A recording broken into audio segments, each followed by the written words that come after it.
నమస్కారం, welcome to I dream. నేను మీ విజిత.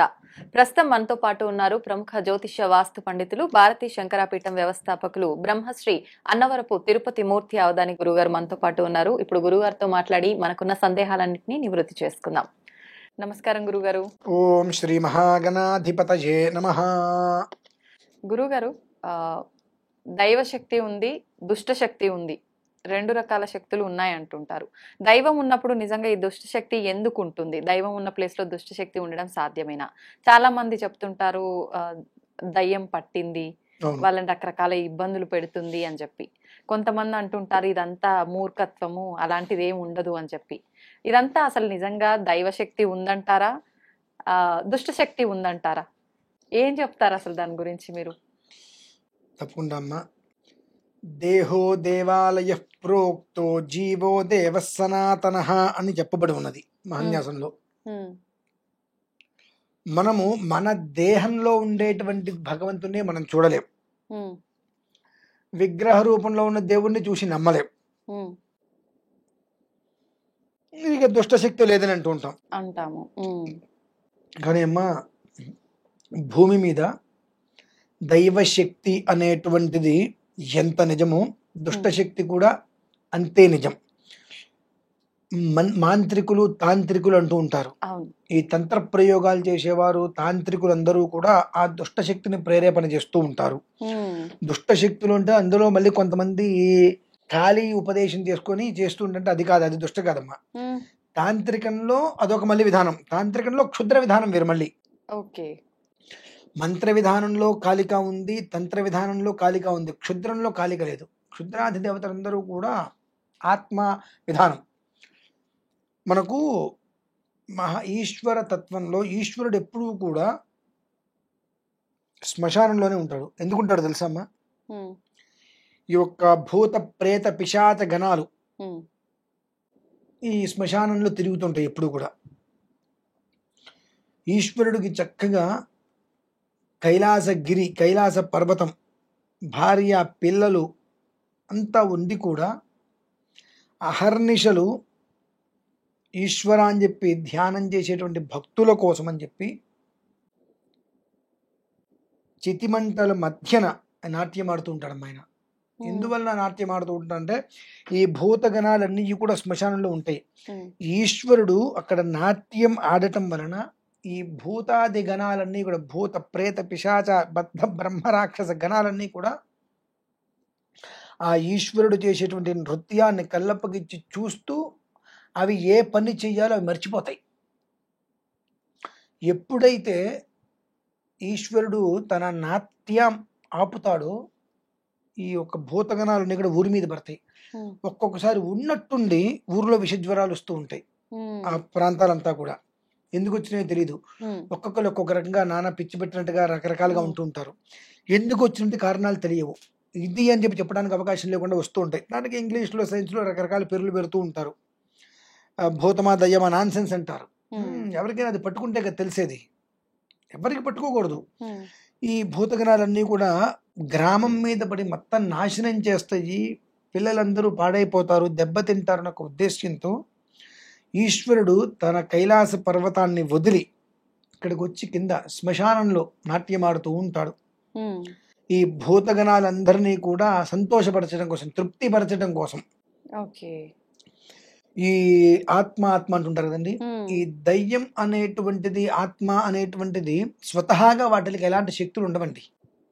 మరి ఇందాక నేను క్షుద్రం అని చెప్పా కదా, ఈ క్షుద్ర ప్రయోగాలు చేసేటువంటి మాంత్రికులు కొన్ని మంత్రాలతో దయ్యాన్ని పట్టుకుంటారు. సీసాల్లో బంధించటాలు, నిమ్మకాయలు బంధించటాలు చేస్తారు ఆత్మల్ని. ఆ బంధించినప్పుడు వీళ్ళు ఏం చెప్తే అది చేస్తాయి అవి. మీరు 2 లక్షలు పెట్టి టీవీ కొనండి, అది నడవాలంటే ఏం కావాలి? 20,000 రూపాయలు రిమోట్ కావాలి, ఇంటర్నెట్ ఉండాలి, రిమోట్ ఉండాలి. ఆ రిమోట్ లో 20 రూపాయల బ్యాటరీ ఉండాలి. ఆ రిమోట్ లో 20 రూపాయల బ్యాటరీ ఉంటేనే అది పనిచేస్తుంది. అందుకని చెప్పి ఆ ఒక్క ఏవైతే కనుక ఈ ఆత్మలు అనేటువంటి ఉంటాయో వాటిల్ని ఒక తంత్ర ప్రయోగం ద్వారా కొన్ని కొంతమంది మాంత్రికులు బంధించేస్తారు వాటిని. ఓకే. నిమ్మకాయలోకి బంధిస్తారు, అలానే గాజు సీసాలోకి బంధించి ఉమ్. పాతేస్తూ ఉంటారు. అదంతా నిజమా గురుగారు? అక్షర సత్యమమ్మ. మామూలుగా అంటే సినిమాల్లో అట్లా ఎవరైనా చూస్తుంటాం. కనుక ఎక్కడైనా ఆత్మల యొక్క కదలికలు చూస్తాను అని అంటే నేను మనం చూపిద్దాం వాళ్ళకి ప్రత్యక్షంగా. ఉమ్. అయితే వారు ఏంటంటే ఒక పేపర్ మీద లెటర్ రాసి ఇవ్వాలి. ఏమని? గురుగారు ఆత్మ కదలికలు చూపిస్తా అన్నారు, ఉమ్. నేను నా ఇష్టపూర్వకంగా వెళ్తున్నాను, నాకు ఏదైనా జరగరాంది జరిగితే గురువు గారికి కానీ పీఠానికి కానీ సంబంధం. మీడియా వాళ్ళకి కానీ ఎలాంటి సంబంధము లేదు. అంటే ఏమన్నా జరుగుతుందా గురుగారు? భయం, ఓకే. ఓకే. ఒక భయం అనేటువంటిది మనిషిని ఉమ్. నాశనం చేస్తుంది. కాబట్టి ఆ భయం ద్వారా నాకు ఏదైనా జరగరాని జరిగితే వీళ్ళెవరికి సంబంధం లేదు, నాదే కేవలం పూర్తిగా అని చెప్పి లెటర్ రాసి వాళ్ళ తల్లిదండ్రులకి అక్కడున్న పోలీస్ స్టేషన్లో అందరికి ఇచ్చే ఇప్పుడు నేను తీసుకెళ్తా. ఆ. ఎందువల్లనంటే దూకరా అంటారు అందరూ. దూకిన తర్వాత బయటపడచ్చు, కాలు చేతులు తిరగచ్చు. విరగొచ్చు. తెలీదు. ఎవరికి తెలియదు. 10 సార్లు దూకుతాం, 10 మంది దూకుతారు, 11 వాడు భయంతో దూకితే వాడు కాళ్ళు ఇరుగుతాయి. అవును. 10 మందికి విరగనక వాడికి ఇరుగుతుంది. కానీ ఇక్కడ చూసే వాళ్ళు అంటారు వాడు దూకమన్నాడు కాబట్టి వీడు దూకాడంటారు. అవునవును. 10 మందిని వాడు దూకమన్నాడు, 10 మందికి ఏం కాలేదు, వీడికి ఏదైనా వీడు తేడాగా దూకాడని ఎవరు అనరు. మంచి జరిగితే ఏముండదు కానీ చెడు జరిగితే ఖచ్చితంగా తప్పులేదు. కాబట్టి ఆ కదలికలు మనం చూపించచ్చండి. దాని యొక్క ప్రభావం వల్ల ఆ నిమ్మకాయలు కూడా ఆ మంత్రశక్తిలో మధ్యలో పెట్టి లేదంటే గాల్లోకి లేస్తాయి. అవి ఇవి చాలా ఉన్నాయమ్మా ఇట్లా. అటువంటి ప్రభావాలతోటి ఆత్మల్ని పట్టుకుంటారు. ఆత్మల్ని పట్టుకొని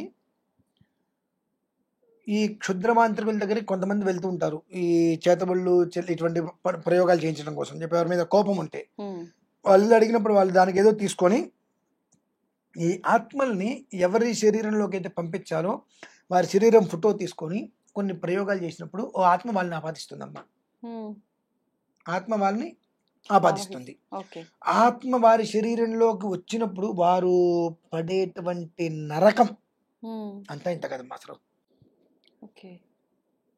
కొంతమంది ఆ నరకం అనుభవించడం కన్నా వాడు చనిపోతే బాగుంది అనుకుంటారు. అటువంటి చాలా ఘోరమైన నరకం అనుభవిస్తారు, మానసిక ఆవేదన. అది బయటికి వెళ్ళినప్పుడు మళ్ళీ ఏం తెలియనట్టుగానే ఉంటారు. అది లోపలికి వచ్చినప్పుడు మాత్రం చాలా విచిత్రంగా ప్రవర్తిస్తూ ఉంటారు. అది దాని యొక్క ప్రభావం. ఇలానే కొన్ని ఆత్మలు ఈ మనిషికి కొన్ని కోరికలు ఉంటాయండి, ప్రతి మనిషికి కూడా. ఆ కోరిక తీరకుండా చనిపోతారు, బలవన్ మరణం అంటే ఆత్మహత్యలు చేసుకోవటం లాంటివి. ఈ జరిగినప్పుడు వాళ్ళ ఆత్మలు అనేటువంటిది రూపాంతరంగా చెంది తను ఎవరి ద్వారా అయితే ఇబ్బంది పడుతున్నారో వాళ్ళని ఇబ్బంది పెడుతుంటాయి. అంటే స్వతసిద్ధంగా చనిపోయినటువంటి ఆత్మలనేమో వీళ్ళు పట్టుకుంటారు, ఈ యొక్క కోరికలు తీరక చనిపోతాయి. అలానే కొంతమంది చనిపోక ముందే వాళ్ళని పూడ్చిపెట్టేస్తూ ఇచ్చేస్తూ ఉంటారు. ఇటువంటి పూర్వకాలంలో మనకి జరుగుతుంటాయి, చాలా విన్నాం. అటువంటివన్నీ కూడా ఆ శరీరంలోంచి బయటపడ్డ ఆత్మ రూపాంతరంగా చెంది ఎవరి వల్లనైతే వీళ్ళు ఇబ్బంది పెట్టారు వాళ్ళ వంశాన్ని ఏదో ఒక రకంగా ఇబ్బందులు పెడుతుంటుంది. ఒక పొగ రూపంలో ఇలా తిరుగుతూ వెనక మన నడుస్తూ వస్తున్నట్టుగా కనిపించకుండా పొగ రూపంలో ఎవరో తలుపులు కొడుతున్నట్టుగా పిలుస్తున్నట్టుగా రకరకాలుగా అది ఆ మనిషిని మెంటల్గా టార్చర్ చేస్తూ ఉంటుంది. అది అంటే స్వయం కృతం ఒకటి, పరకృతం ఒకటి. ఈ పరకృతంతో ఒక రకమైన ప్రమాదం, స్వయం కృతంతో మరొక రకమైన ప్రమాదం. ఈ పరకృతం అనేటువంటిది అంటే ఆత్మని బంధించి దాన్ని ఒక మనిషిలోకి ప్రవేశింపజేసినప్పుడు అది లోపల ఉన్నంతసేపు మనిషి విచిత్రంగా ప్రవర్తిస్తూ ఉంటాడు. అదే స్వయంకృతంగా ఎప్పుడైతే కనుక ఒక మనిషి చేసేటువంటి హింసలకి తట్టుకోలేక బలవన్ మరణాలు కానీ చంపేయటం కానీ చంపబట్టడం కానీ చేస్తారో అటువంటి శరీరం నుంచి బయటకు వచ్చిన ఆత్మ రూపాంతరం చెంది ఆ మనిషిని పెట్టేటువంటి భయాలకి అతను పిరికివాడిగా మారిపోయి భయగ్రస్తుడిపై నేను చనిపోవాలి అనేటువంటిది ఆలోచన. ఈ 2 రకాల ప్రమాదాలుగా అవి దారికి గుర్తిస్తుంటాయి. వీటిల్లోంచి మళ్ళీ కాపాడటానికే భగవంతుణ్ణి మనం ఆరాధన చేస్తూ ఉంటాం. ఒక్కొక్క విధంలో ఒక్కొక్క విధానాన్ని, అంటే ఆ మనిషి కళ్ళు చూసినప్పుడు అతను ఎలాంటి భయగ్రస్తుడు, ఎలాంటి విధానంలో అతను భయపడుతున్నాడు అనేటువంటి విషయం కళ్ళలో తెలుస్తుందండి. అతనితో మనం 2 నిమిషాలు మాట్లాడుతుంటే అతను మాట్లాడుతున్నప్పుడు అతను నాలిక ఎటు తిరుగుతుంది, పళ్ళు ఎలా ఉన్నాయి, చెవులు ఎట్లా ఉన్నాయి, అంటే మాట్లాడేటువంటి మనిషితో ఎదురుకుండా మాట్లాడుతున్నప్పుడు అతను చూసే చూపు నుంచి నించునే కాలు నుంచి అన్నీ గమనిస్తాం. ఆ గమనించినప్పుడు అతను మాట్లాడే విధానం, కళ్ళు తిరిగి తిప్పే విధానం ఇవన్నీ గమనించి ఆహా అంటే ఏ విధానాన్ని అనుసరించి ఇబ్బంది ఇతను పడుతున్నాడు. కొంతమంది ఫొటోస్ చూసి కూడా ఆ కళ్ళు ఫోటో చూసినప్పుడు కొన్ని మాకు తెలిసిపోయినప్పుడు అవతల వాళ్ళని అడుగుతాం, ఇలా ఉన్నారా అని చెప్పి. దానికి అవతల వాళ్ళు చెప్పే సమాధానం అనుసరించి ఓకే ఏ విధానమైనటువంటి ఇబ్బంది తను అనుభవిస్తున్నాడు, దానికి తగ్గ సొల్యూషన్ ఏంటి, పరిహారం అనేటువంటి విధానాన్ని అనుసరిస్తుంటామండి. ఖచ్చితంగా మనం ఏదో అనుకుంటాం కానివ్వండి, దైవశక్తి అనేటువంటిది ఎంత నిజమో దుష్టశక్తి అనేటువంటిది అంతే నిజం. నిరంతరము కూడా రాక్షసులు దేవతలకు యుద్ధం జరుగుతూనే ఉంటుంది. నిరంతరం యుద్ధం జరుగుతూనే ఉంటుంది. ఎండ్ ఆఫ్ డే గెలిచేది భగవంతుడే. కానీ ఈ విషయం తెలిసినప్పుడు చాలా మంది ఆత్మహత్య చేసుకుంటారు. కొంతమంది పిచ్చివాడికి ముద్ర వేసి హాస్పిటల్లో పడేస్తారు. మెంటల్ హాస్పిటల్, పిచ్చి హాస్పిటల్లో కొంత పిచ్చివాడికి ముద్ర వేస్తారు. అంటే ఒక్కొక్క క్షణం ఒక్కొక్క రకంగా ప్రవర్తిస్తూ ఉంటారు. వీడికి పిచ్చెక్కిందిరా అంటారు. అసలు ఏమిటి, ఎందుకు ఇలా ప్రవర్తిస్తున్నాడు అనే విషయం కూడా ఎవరికి తెలియదు. చాలా ఒక కాగితాన్ని ఇలా నడిపేస్తే అయిపోతుంటుంది, ఆ మనిషి తత్వం అయిపోతుంది. మంచి దిట్టంగా ఇలా ఉన్న మనిషి కూడా తెలియకుండా సన్నగా పీలగా లోపల రక్తం మొత్తం హీనత అయిపోతుంది, శరీరం మొత్తం కుచించుకుపోతుంది. ఎన్ని హాస్పిటల్కి తిరిగినా ఏ రోగాలు లేవని అంటారు, అంతా బాగుందని అంటారు, కానీ శరీరం మాత్రం చెక్కి శల్యం అయిపోతూ ఉంటుంది. ఇటువంటిప్పుడు అసలు దానికి మూలం ఏమిటి అనేటువంటి దాని గురించి అవగాహన ఉన్న వ్యక్తి దగ్గరికి వెళ్ళి తెలుసుకోగలిగితే మనిషి బయటపడతారమ్మా. ఖచ్చితంగా ఇది మూఢనమ్మకం కాదమ్మా. మూఢనమ్మకం తీసేయడానికి వీల్లేదు. నమ్మకం నమ్మి తీరవలసింది. దైవశక్తి దుష్టశక్తి అనేటువంటిది నిరంతరం వాటి యొక్క ప్రయోగాలు వాటి చేస్తూనే ఉంటారు. ఒకదానికొకటి వృద్ధి చెందాలని ఒక ఉద్దేశంతో. ఒకటేమో బాగుండాలి, ఒకటేమో మొత్తం చెడగొట్టాలి. ఒకటేమో మనది, ఒకటేమో నాది అనే స్వార్థం, ఒకటి మనది అనేటువంటి పరమార్థం. ఈ రెండు ఎప్పుడూ కూడా వృద్ధి చెందిస్తూనే ఉంటారు. ఎప్పుడైతే దేవశక్తిని మనం తగ్గిస్తామో దుష్టశక్తి అమాంతం పెరిగిపోతుంటుంది. కనుక ప్రతి చోట ఈశ్వరారాధన 24 గంటలు ఎక్కడొక్కడ జరుగుతూనే ఉంటుంది. ఆ జరిగే కారణం చేతనే ఆ ఈశ్వరుని నెత్తి మీద నీళ్లు పడుతుంటాయి. కాబట్టి ఆ నీళ్ళతో ఆయన సంతోషపడుతూ ఈ భూతగణాలన్నీ కూడా శ్మశానం నుంచి బయటికి వెళ్ళి ఇలాంటి ఇబ్బందులు వచ్చి సర్వనాశనం చేయకుండా వాటి సంతోషం కోసం నాట్యం చేస్తుంటారమ్మ అక్కడ. అదక్కడ విషయం. ఇది దాని వెనకాల ఆంతర్యం. ఓకే, థ్యాంక్ యూ గురుగారు. నమస్తే.